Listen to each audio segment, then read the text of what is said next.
For thousands of miles, the Yangtze winds its way through the heart of China, past monuments to the world's most enduring civilization. Preserved here are the enigmatic symbols of a culture so old it reaches back 2,000 years before the time of Christ.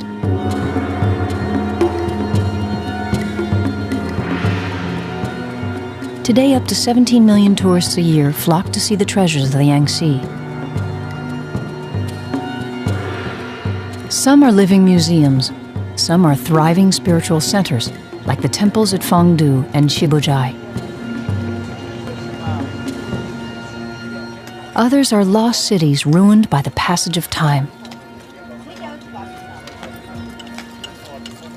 Yandu was at the height of its power before Columbus arrived in the New World.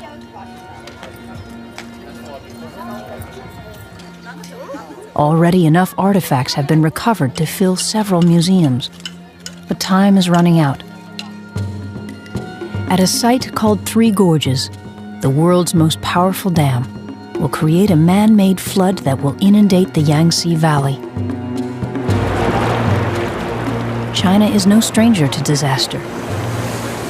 In August 1998, the worst floods of the century ravaged the countryside of central China.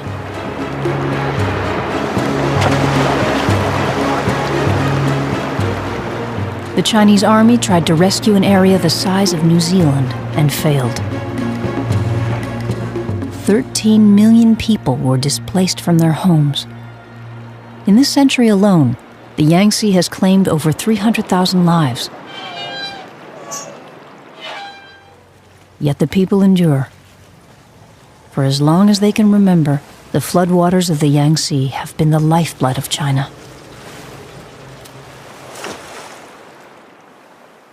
The long river begins its journey in the high plateaus of Tibet.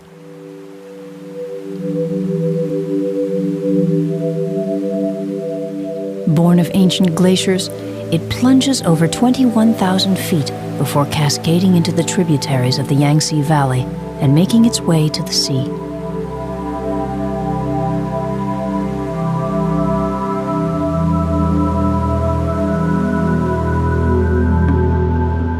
Nearly 4,000 miles long, it ranks third after the Nile and the Amazon.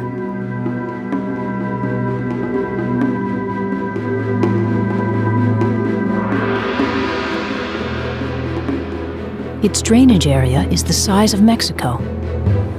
The Chinese hope the Three Gorges Dam will bring a boom to the 400 million people that occupy the Yangtze floodplain. But prosperity comes at a price.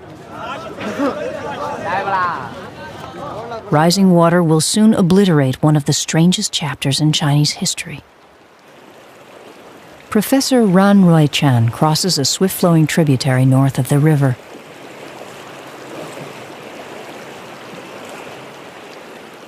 Each step takes him closer to an archaeological mystery.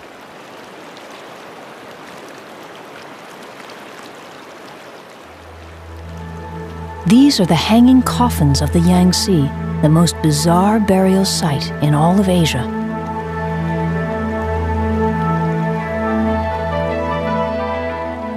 Some coffins contain the bodies of up to 3 people, but no one knows for certain who put them there or why.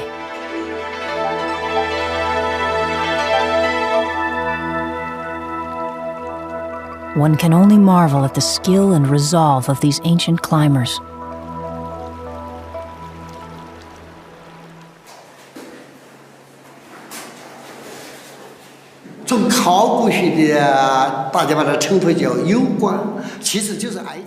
How did they move the coffins up there? Even with our modern technology today, it is very difficult. Even monkeys would find it difficult to climb up there. Nobody knows how to solve this mystery.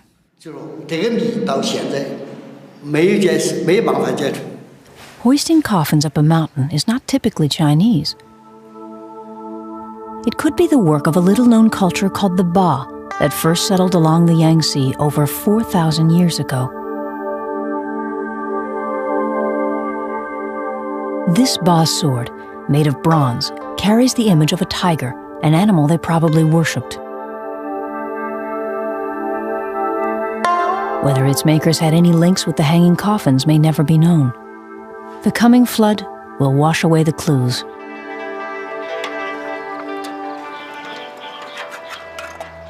By the year 2002, rising water behind the dam will entomb some 1,200 known archaeological digs.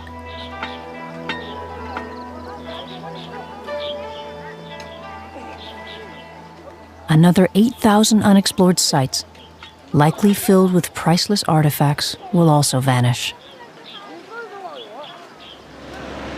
The flood will not be nature's doing, but man's attempt to control it. In 1994, engineers launched China's most ambitious construction project since the building of the Great Wall of China 2,500 years ago.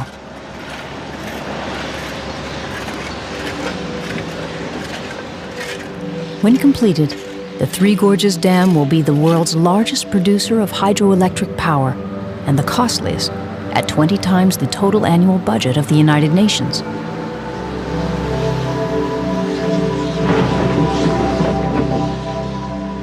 In concrete alone, the dam will consume 26 million tons, enough to build 44 of Egypt's Great Pyramids. The project is designed to control flooding on the lowlands downriver and provide enough non-polluting energy to propel China into the 21st century.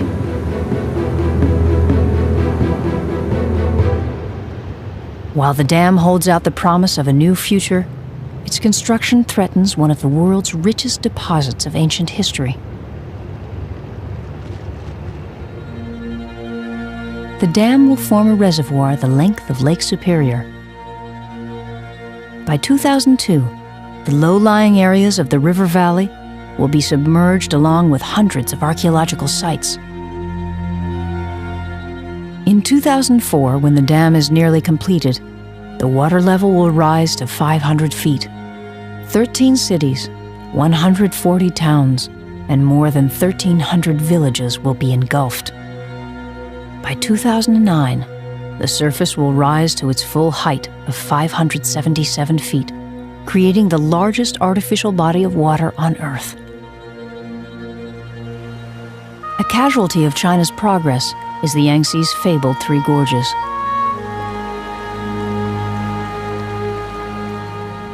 As the river slowly rises some 70 stories high, their splendor will diminish with every foot.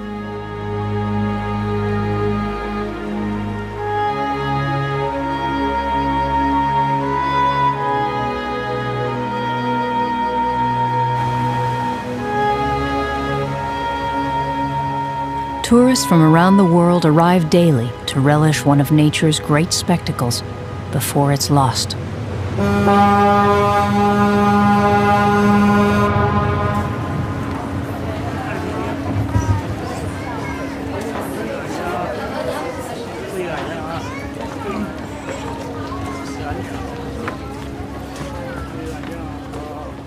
Riverboat Captain Tan has worked on the Yangtze since he was 11. Now 65 years old, he is skipper of the White Swan, which carries wealthy passengers through the gorges. After half a century spent on the river, Captain Tan is about to retire. This will be his final voyage through the gorges as he has known them. It takes a lifetime of experience and ceaseless vigilance to survive the Yangtze. In order to be safe, you must know the riverbed, the size of the boat, and the water level. And you must know if the boat can go through the channel. If you don't consider all those factors, life will be lost.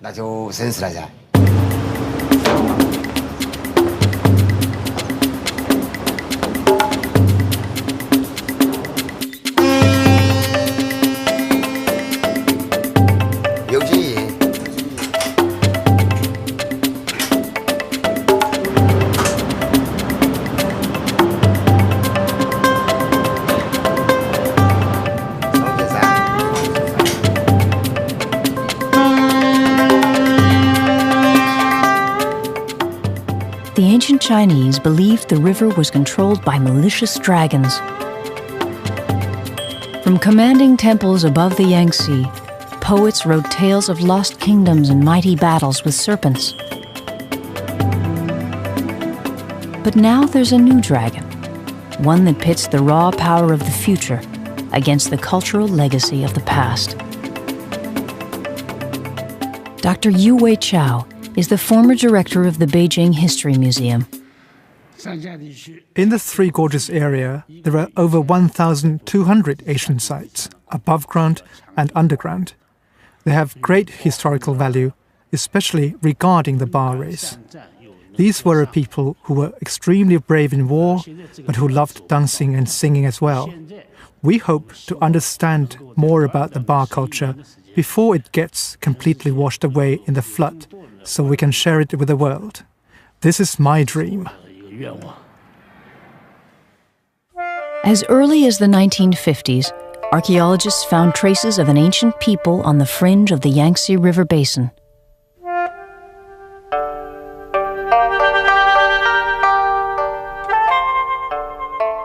In 1986, they unearthed these extraordinary bronze ritual masks. Created over 3,000 years ago, they provide evidence of a sophisticated Yangtze culture developing simultaneously with its neighbors to the north.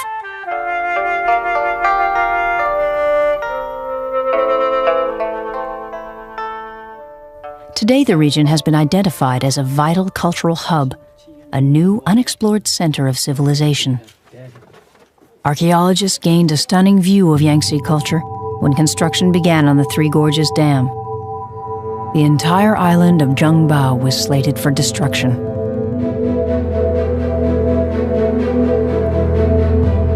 Before it was leveled, archaeologists dug a series of trenches.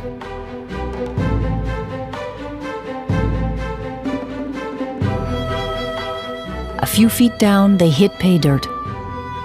Ba period pottery was everywhere. When the pots were reassembled, their eccentric shapes and abstract decorations revealed an imaginative and enigmatic people. These unusual symbols appear to be a new language, but so far no one has been able to crack the code.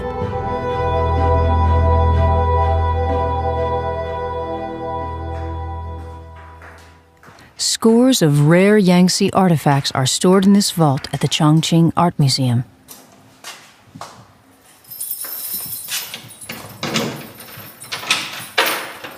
The security system is so secret, no film crew has ever been allowed inside until now. To conceal the array of sensors, filming was confined to only one angle. Most of these objects have yet to be studied in detail.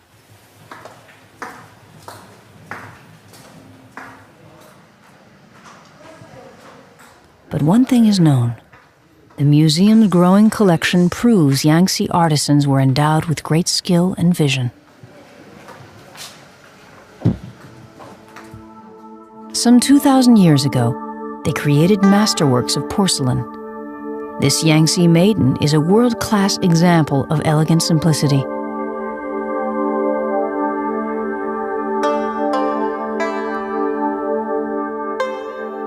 This ornate belt buckle depicts a rhinoceros, an animal experts say inhabited southern China centuries ago.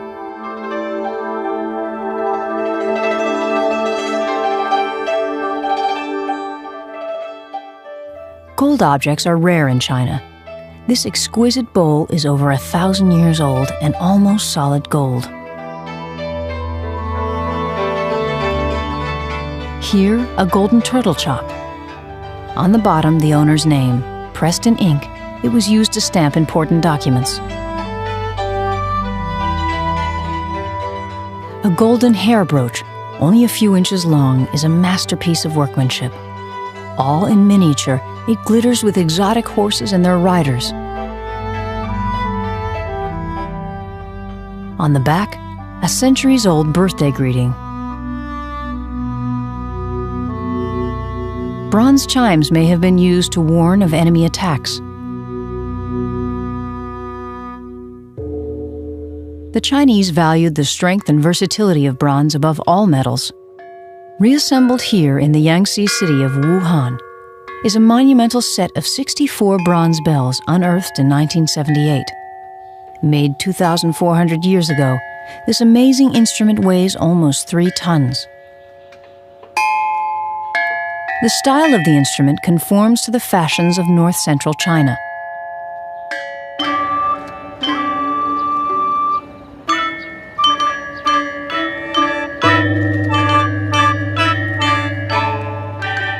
The melody is played on the top bells, the accompaniment on the giant bells below.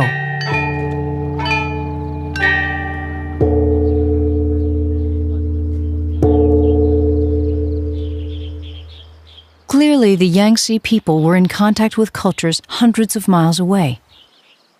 Once the Grand Canal was linked up with North China in the medieval period, the Grand Canal and the Yangtze River formed the greatest trading community in the world until the rise of capitalism in the 17th and 18th century. 4,000 years ago, the Egyptians were painting their tombs when the Ba people painted the curious symbols on their ceramics. And Yangtze artisans were already casting bronze weapons when the gladiators first appeared in Rome's Colosseum.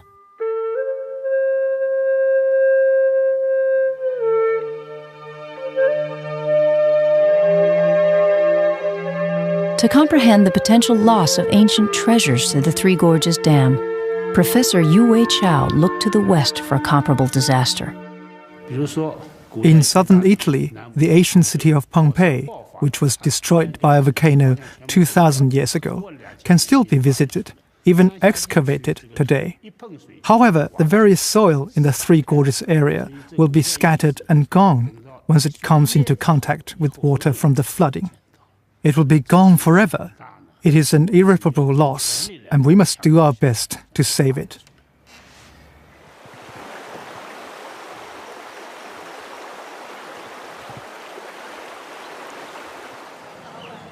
The technique is as old as time, but time is running out at this site called Zhengba. Situated on a small island in the middle of a Yangtze tributary, it can only be excavated during the dry season in spring.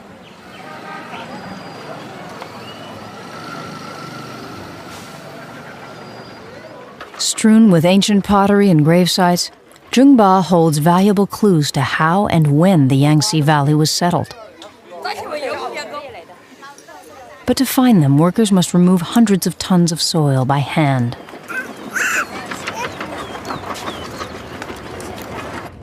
Funds run out in a few weeks, and by next year this site may be underwater. It's an archaeological nightmare that haunts the entire Three Gorges area. The cost of building the dam is $28 billion, but less than 1% of the budget will go to saving cultural treasures.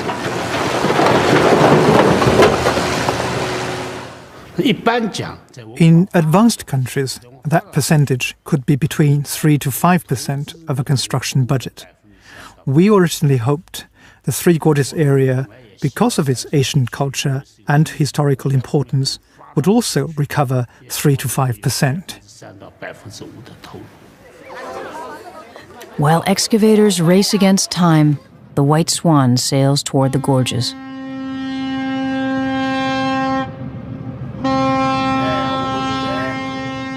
For Captain Tan, the river, its rocks and silt-laden waters evoke a more recent history.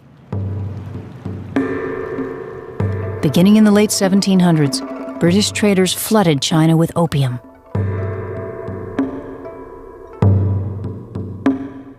When Chinese leaders attempted to shut the drug trade down, the Opium Wars exploded on the Yangtze.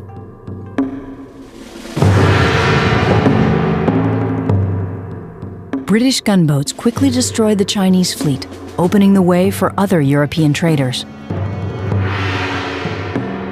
The Chinese bitterly resented the invaders, but they made an exception for one man. A young English navigator named Cornell Plant fell in love with the Yangtze and its people. By 1920, he had plotted every turn in the river.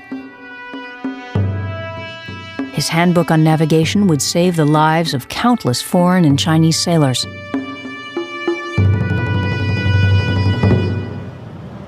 Just before Jiling, the first of the three gorges, the White Swan passes a unique memorial at the town of Jintan. This obelisk was dedicated to Cornell Plant on his death. It's the only surviving monument to a foreigner on the Yangtze. The inscription was defaced during the Cultural Revolution, but the old people still remember the words. Father of the Upper River.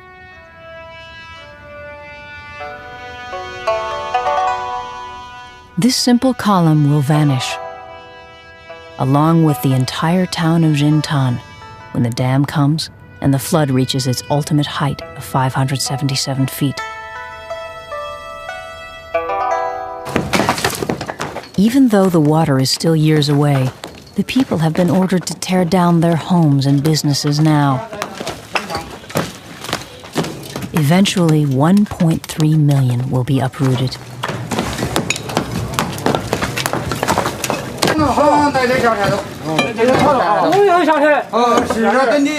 Destruction of the buildings will prevent squatters from moving in after the evacuation and minimize navigation hazards after the flood. The population will be relocated to a modern housing complex under construction above the water level line. New Jintan will overlook its submerged former self. Stranded in one of the poorest areas of China, few inhabitants of Jintan can afford even a snapshot of their doomed homes. Events once linked to street corners and courtyards, weddings, births, and deaths, the history of an entire town will slip out of sight like a great photo album lost to a flood.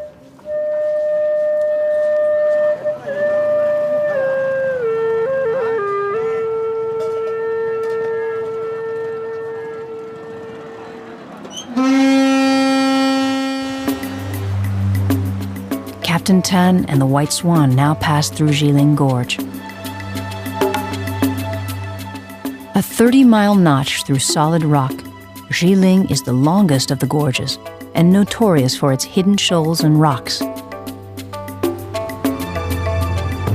When only 16 years old, Tan first sailed through the gorges as a crewman. On that trip, his boat was dashed to pieces. 17 steamships met their end here between 1900 and 1945. The vessels fell victim to large boulders choking the channel. The deadliest was known seductively as "Come to Me."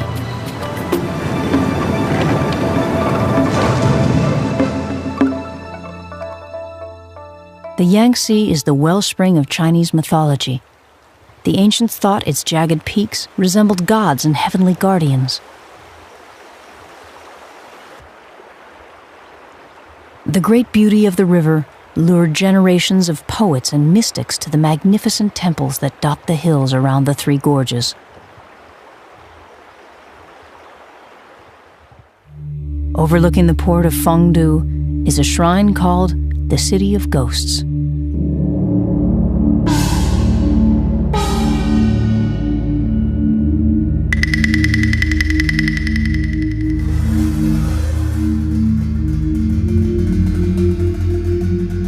Dedicated to the god of Hades, it's haunted with Buddhist demons and devils. The endless punishment of human sinners is their mission.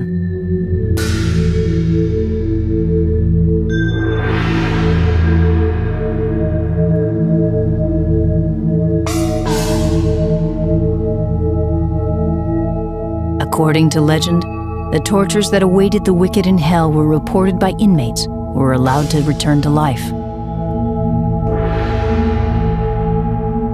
Their horrifying vignettes are housed in a series of temples constructed about 14 centuries ago.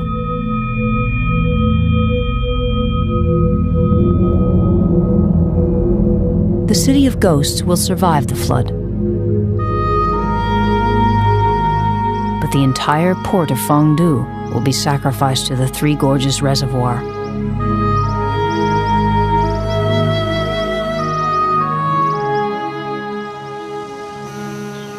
Saving less fortunate temples has become the daunting task of Chinese architects. Downriver from Fengdu is the magnificent temple called Shibudze, or Stone Precious Temple. The temple's most breathtaking feature is a towering pagoda. 135 feet high, it is the tallest wooden building in China. Located on a rocky outcrop, the pagoda's internal staircase winds upward for 12 stories. The builders used no nails. The structure was lashed into holes carved into the cliff face. At the summit of the pagoda is a Buddhist temple active until the Cultural Revolution in 1966. To survey the river from the highest story is to look back in time.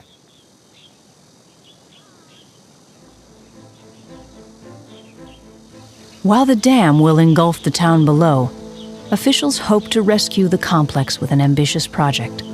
This is how the temple appears today.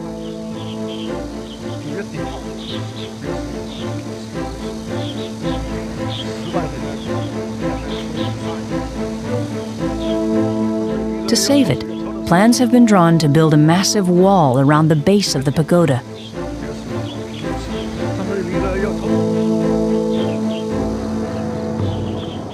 If the necessary funds can be raised, the temple will become a virtual island within the Three Gorges Reservoir.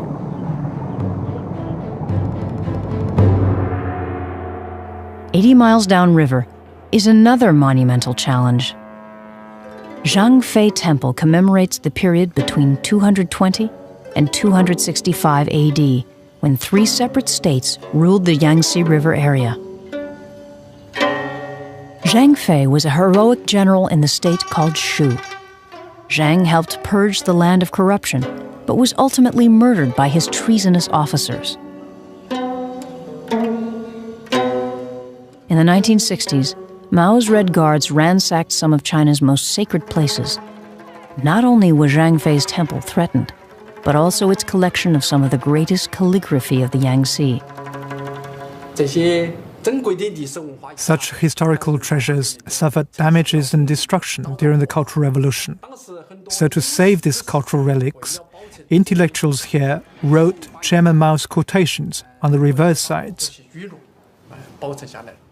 No Red Guard would dare destroy the thoughts of Mao, so the priceless tablets of Zhang Fei Temple survived. This 156-meter line indicates where the water level will lie in just 5 short years, unless millions of dollars can be raised to rescue the temple from the reservoir.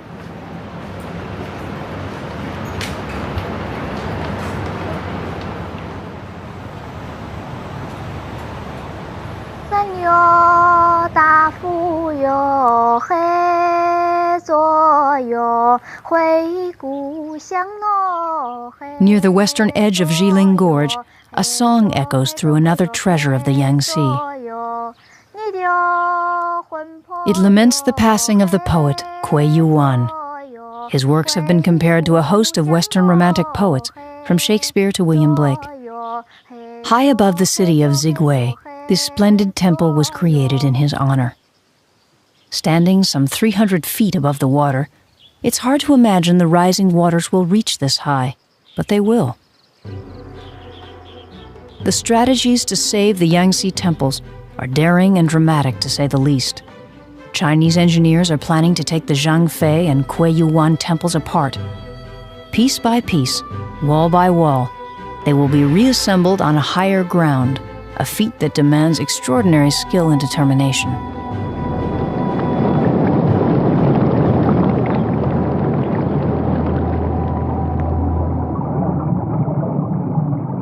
My own feeling is that the temples, particularly the Zhangfei Temple and the Chuyuan Temple, which they do have plans to move, probably are a little bit overly ambitious.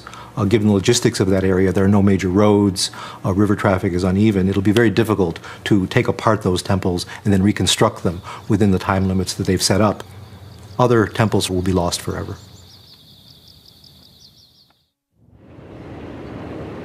During periods of drought, the waters of the Yangtze recede low enough to reveal an extraordinary sight. This rare archival footage of White Crane Ridge documents a bar of sandstone covered with stylized carvings of fish. The eyes of the fish mark low tide.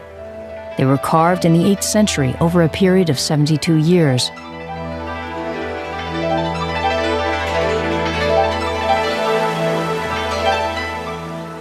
Additional inscriptions provide a detailed record of times of drought. A clue to the whims of ancient climate, they span 1,000 years. But soon the tide will ebb no more at White Crane Ridge.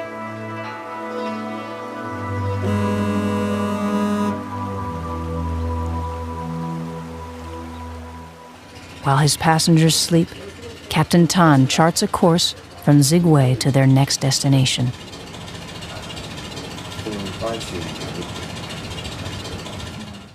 Upriver from Jiling Gorge is Wu Gorge. 25 miles long, it overlaps the borders of Hubei and Sichuan provinces.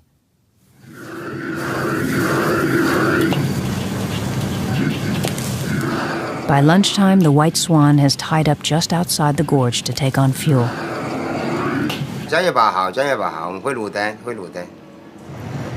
Further down the pier, a chartered boat has arrived to pick up a package from the past. Excavators from the Zhengba site are sending another shipment to the museum in Chongqing. This crate is filled with ceramic artifacts. Over the past week, work at the site has shifted into high gear. There's been a breakthrough in a mystery that has long puzzled archaeologists.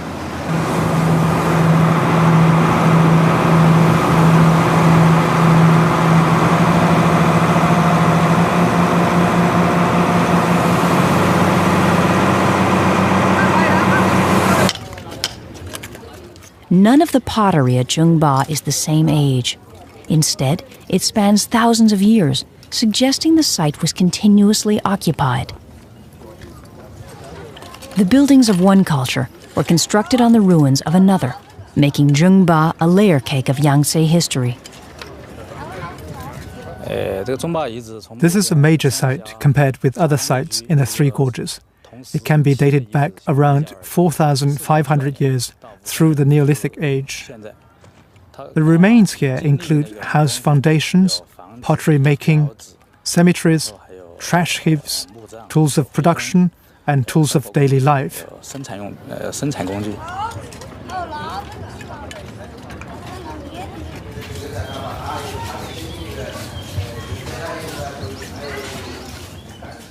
At a makeshift conservation area, an array of rare ceramics are prepared for shipment.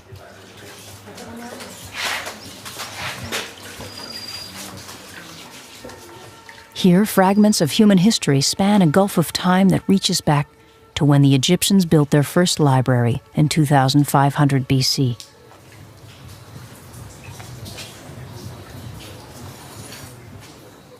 Multiply this handful of artifacts by 1,200 archaeological sites. Divide by 4 more digging seasons, and you get an idea of the urgency to save the Yangtze's treasures. Digs like Zhengba are often found along the tributaries of the river.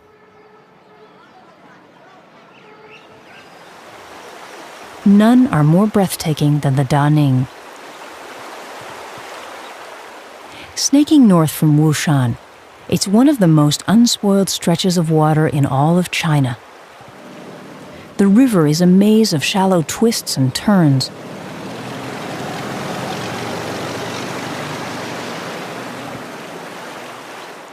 Using bamboo poles to fend off rocks, boatmen and metal-hulled sampans move with caution up and down this 20-mile stretch. Around the bend is the ancient town of Dachang.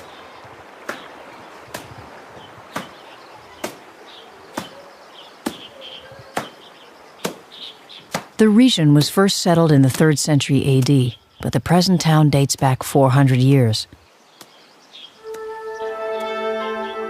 Relics of the Ming Dynasty, its buildings are some of the best examples of folk architecture in the Yangtze Valley. The Chinese consider Dachang a national monument, but sadly, none of it will be saved.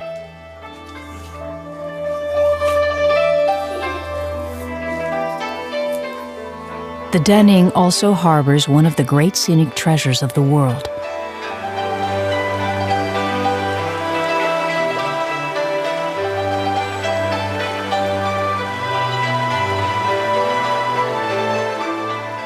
Like a miniature version of the mighty Yangtze, three little gorges are packed with imposing rock formations. When the dam is completed, the Daning will rise dramatically until its pristine beauty is engulfed under over 500 feet of water.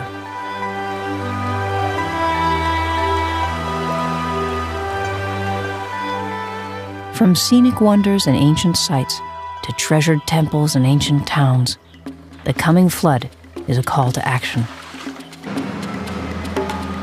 In November of 1997, at a cost of billions, the course of the Yangtze was diverted to begin construction of a coffer or temporary dam. Boatmen know the river will be safer, but along with the ill-fated artifacts of their culture, they also mourn the loss of their own piece of history.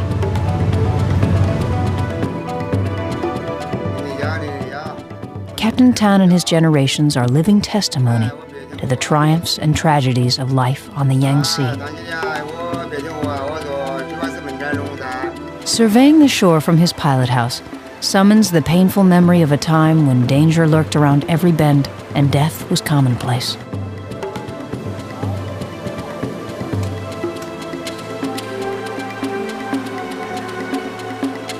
Here along the rocky edge of the river, an army of men and boys called trackers lived and died.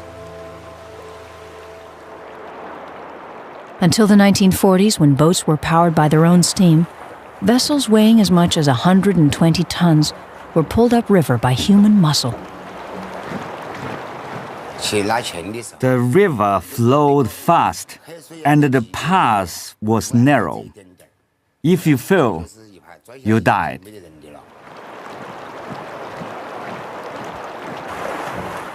Hitched to lines made of bamboo, straining with bent backs, their fingers almost touched the ground.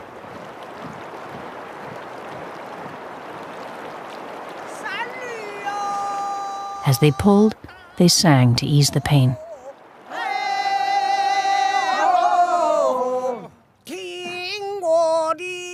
Today, a troupe of singers, many former trackers, still perform the songs of their youth.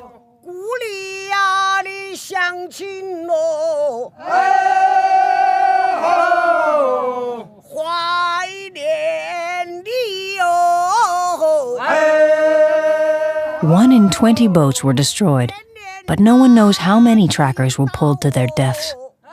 The only monument to their sacrifice, the shore, will vanish with the coming flood.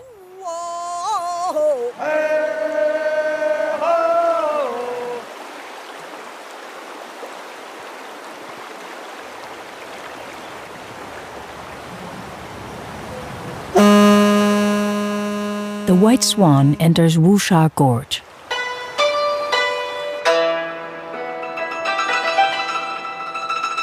The most somber and foreboding of the three gorges, its steep walls and spire-like peaks block the sun most of the day. Far downriver, the crates of artifacts from the Zhengba archaeological site finally reach Chongqing.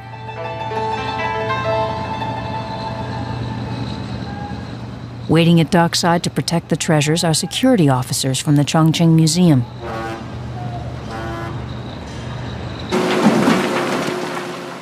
The looting of antiquities along the river has become an underground industry since construction began a decade ago.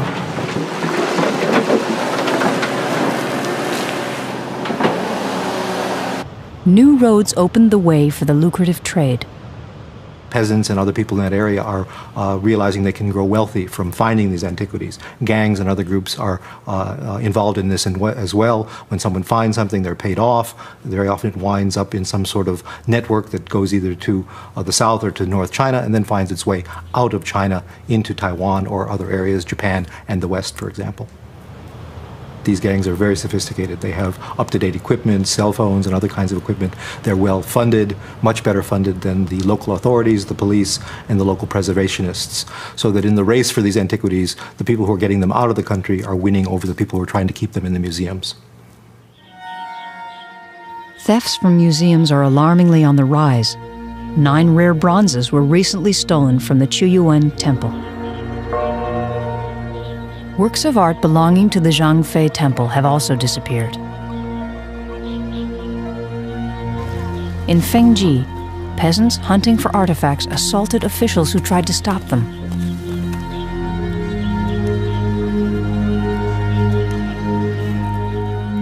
This rare bronze tree, dating from the 1st century AD, was allegedly stolen from a city near Three Gorges Dam. It's sold at a New York art gallery for $2.5 million.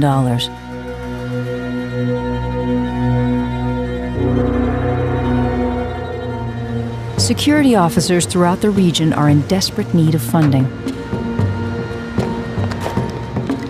Until then, the race to protect the treasures of the Yangtze is a standoff at best.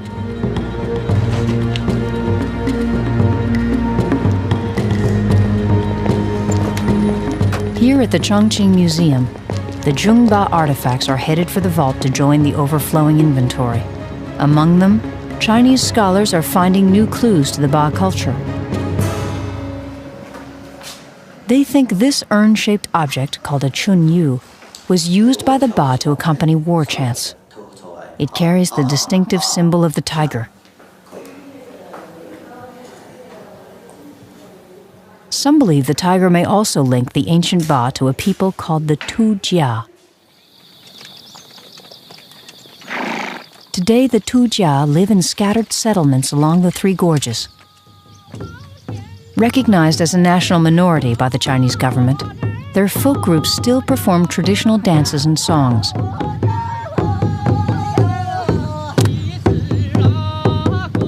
Many of their rites celebrate the tiger, the very same icon found on ancient Ba swords and chunyu drums. Could they be the descendants of the ancient Ba? To find out, a study is underway to trace the ancestry of the Tujia. DNA taken from blood samples will be compared with DNA extracted from the bones of the ancient Ba. Archaeologists hope to solve the puzzle of the hanging coffins, the mysterious Ba, and the Tujia people before the Three Gorges Dam wipes away the pieces.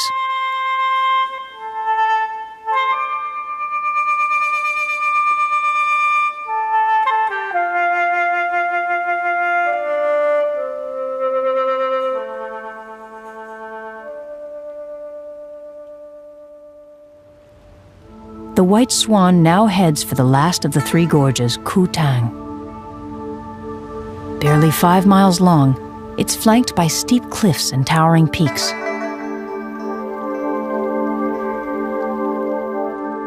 Navigating through the gorge must be done with great care. The Yangtze courses through the narrow channel at speeds up to 20 miles an hour.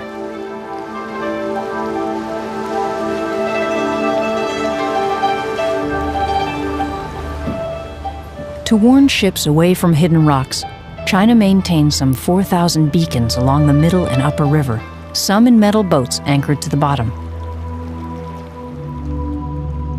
Passage through the gorges is strictly controlled by a network of signal stations.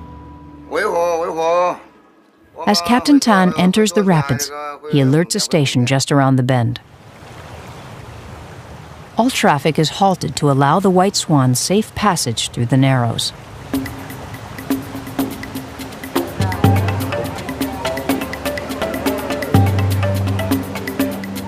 With flawless timing, Captain Tan executes a treacherous turn against the current. The White Swan glides through the gorge with grace to spare.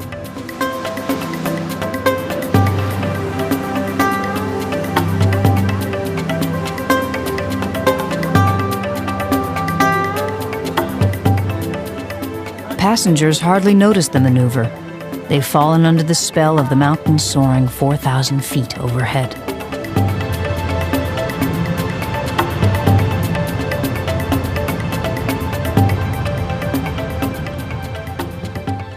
A day later, Captain Tan puts in at Chibudzai.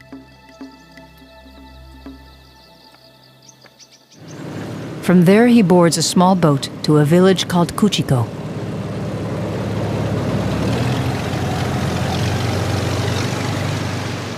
Tan was born here, and his exploits have made him a local hero of sorts.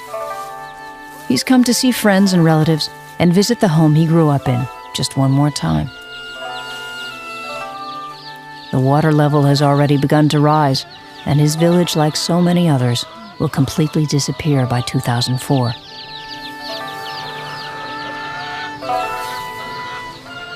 A Chinese poet wrote that a lifetime is like a finely spun thread.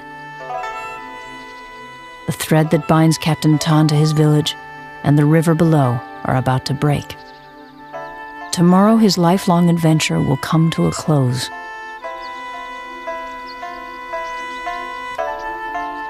At first light, Captain Tan will leave his ship for the last time and retire from the Yangtze.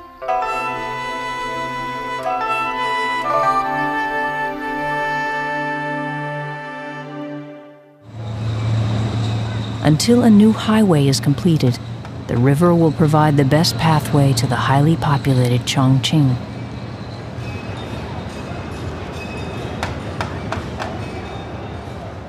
During the Second World War, the Japanese took another route. From 1939 until 1941, the city endured 250 major air raids. Bombers came in waves 20 minutes apart.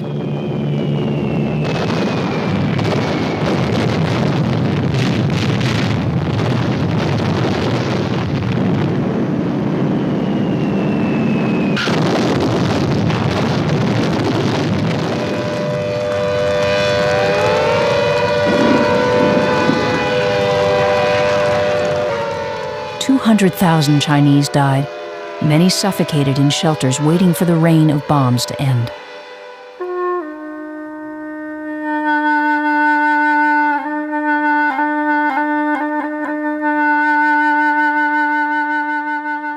Just outside of Chongqing is a monument that survived the Japanese invasion, but may not endure the Three Gorges Dam. 2,000 years ago, Buddhism flowed into China. A local Yangtze general ordered this statue carved from sandstone. Buddha sat at water's edge to allow boatmen to worship as they drifted past.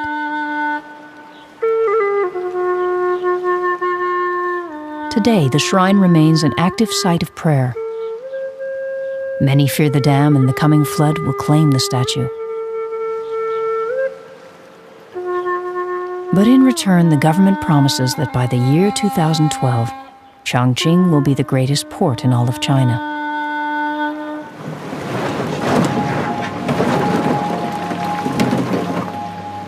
Hundreds of miles upriver, 40,000 workers, engineers, and specialists are racing to meet the deadline.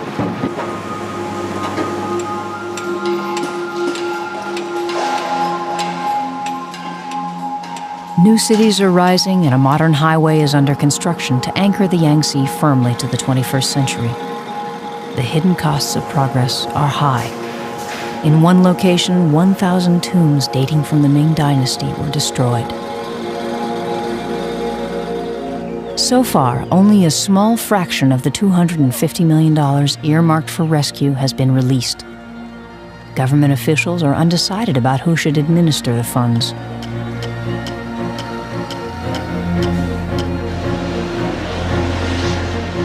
While an army of construction workers rushes to complete the dam, a small but dedicated group of archaeologists continues the struggle to salvage the past.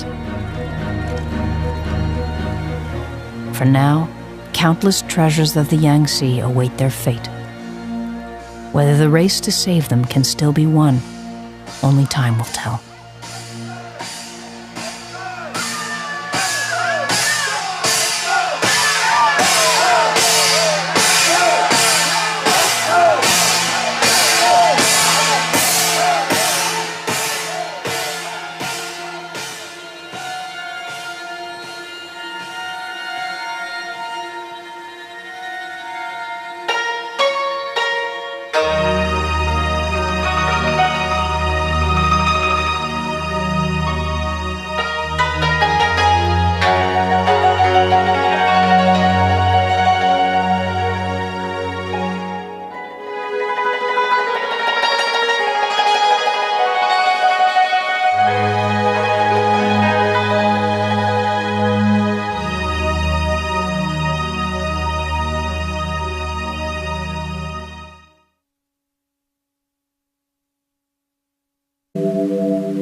Born of ancient glaciers, it plunges over 21,000 feet before cascading into the tributaries of the Yangtze Valley and making its way to the sea.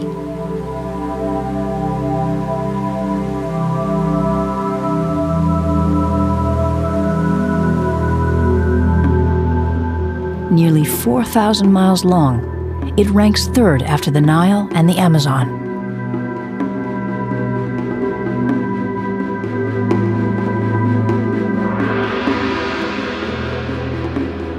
Its drainage area is the size of Mexico.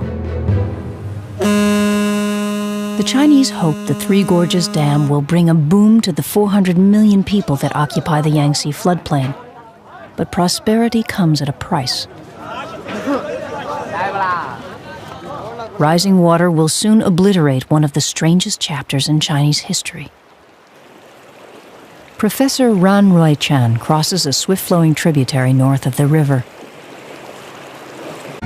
For thousands of miles, the Yangtze winds its way through the heart of China, past monuments to the world's most enduring civilization. Preserved here are the enigmatic symbols of a culture so old it reaches back 2,000 years before the time of Christ.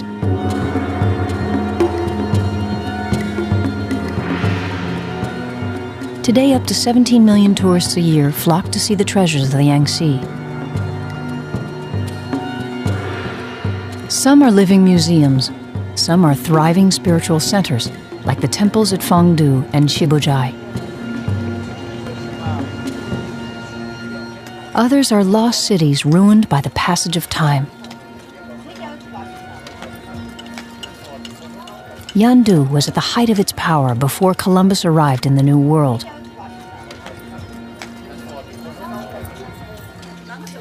Already enough artifacts have been recovered to fill several museums, but time is running out. Nobody knows how to solve this mystery.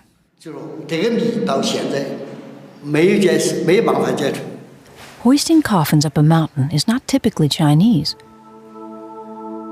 It could be the work of a little-known culture called the Ba that first settled along the Yangtze over 4,000 years ago. This Ba sword, made of bronze, carries the image of a tiger, an animal they probably worshipped. Whether its makers had any links with the hanging coffins may never be known. The coming flood will wash away the clues.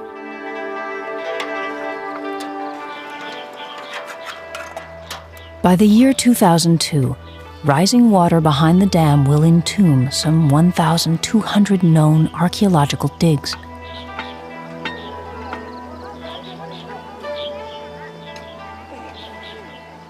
Another 8,000 unexplored sites, likely filled with priceless. At a site called Three Gorges, the world's most powerful dam will create a man-made flood that will inundate the Yangtze Valley. China is no stranger to disaster. In August 1998, the worst floods of the century ravaged the countryside of central China.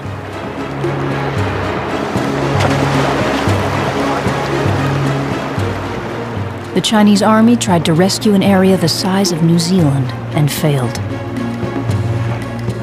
13 million people were displaced from their homes.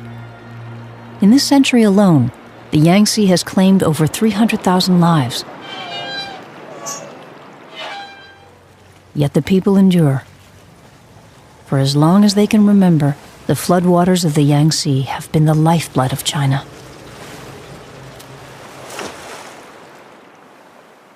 The long river begins its journey in the high plateaus of Tibet.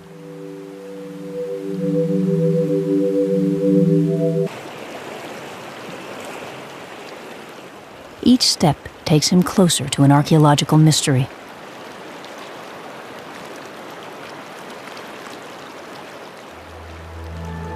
These are the hanging coffins of the Yangtze, the most bizarre burial site in all of Asia.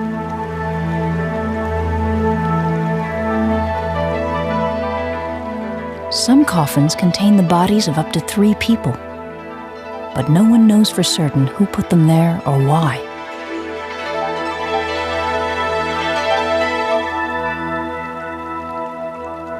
one can only marvel at the skill and resolve of these ancient climbers.